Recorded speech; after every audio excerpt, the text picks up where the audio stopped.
इंसान इस दुनिया की ऐसी दुर्लभ प्रजाति जो कि शायद इस पूरी दुनिया को अपने कंट्रोल में रखना चाहता है और इसे अपनी तरह से चलाना चाहता है। इसी वजह से कभी तो फायदा हो जाता है, लेकिन जब नुकसान की बारी आती है तो शायद यह नुकसान इतना भयंकर होता है जिसके जख्म दशकों बाद भी नहीं भरते।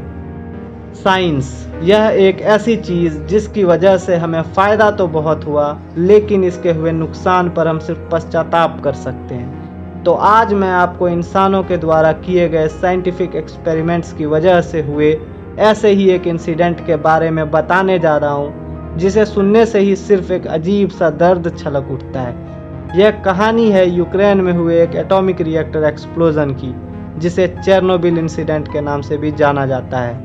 तो चलिए मैं आपको इस इंसिडेंट के होने की वजह और इसके द्वारा की गई तबाही से रूबरू कराता हूँ। न्यूक्लियर या फिर एटॉमिक रिएक्टर में एटम्स की एनर्जी को यूज़ करके इलेक्ट्रिसिटी बनाई जाती है। एटम्स जो बहुत ही ज़्यादा छोटे होते हैं, लेकिन उसकी एनर्जी बहुत ही ज़्यादा होती है। अगर एटम्स का यूज़ बुरे कामों में किया जाए तो वो एटम बम भी बन सकता है, और अगर अच्छे कामों में इस्तेमाल किया जाए तो इसकी एनर्जी का यूज़ करके बहुत से अच्छे कामों को किया जा सकता है।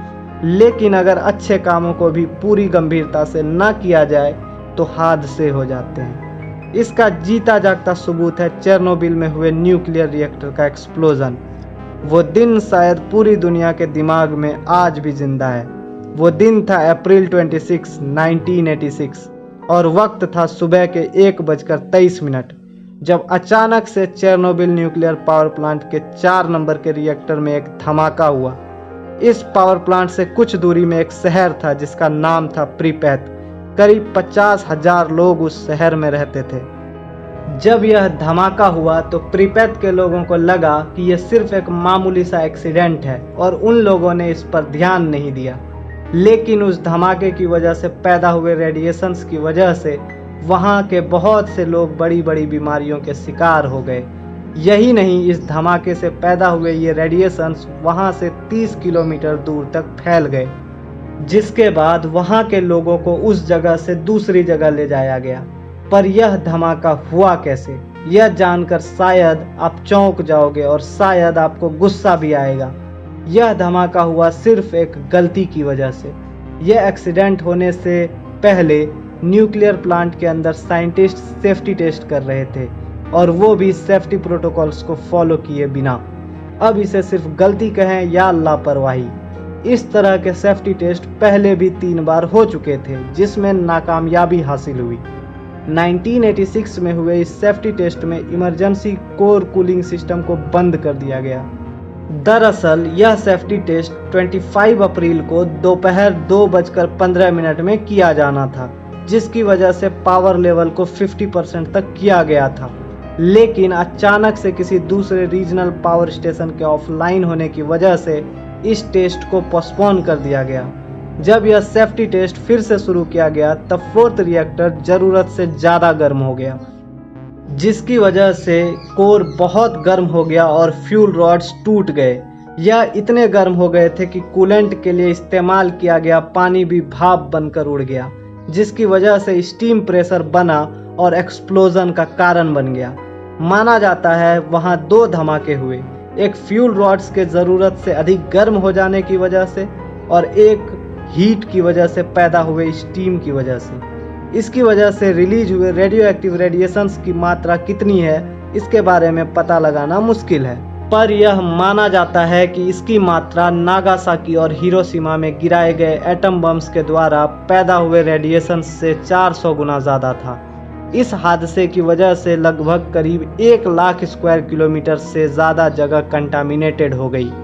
इसकी वजह से जो रेडिएशंस हवा में फैल गए थे वह धीरे धीरे बारिश के साथ नीचे आने लगे, जिसकी वजह से खतरा और ज़्यादा बढ़ गया।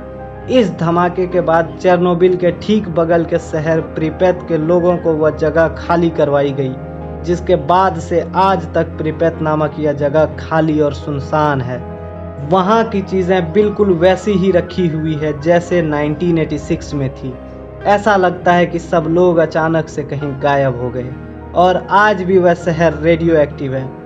उस जगह के रेडिएशन लेवल का अंदाज़ा आप सिर्फ इस बात से पता लगा सकते हो कि जब रेडिएशन मेज़र करने के लिए मीटर लगाया गया तो वह हाईएस्ट शो करने लगा।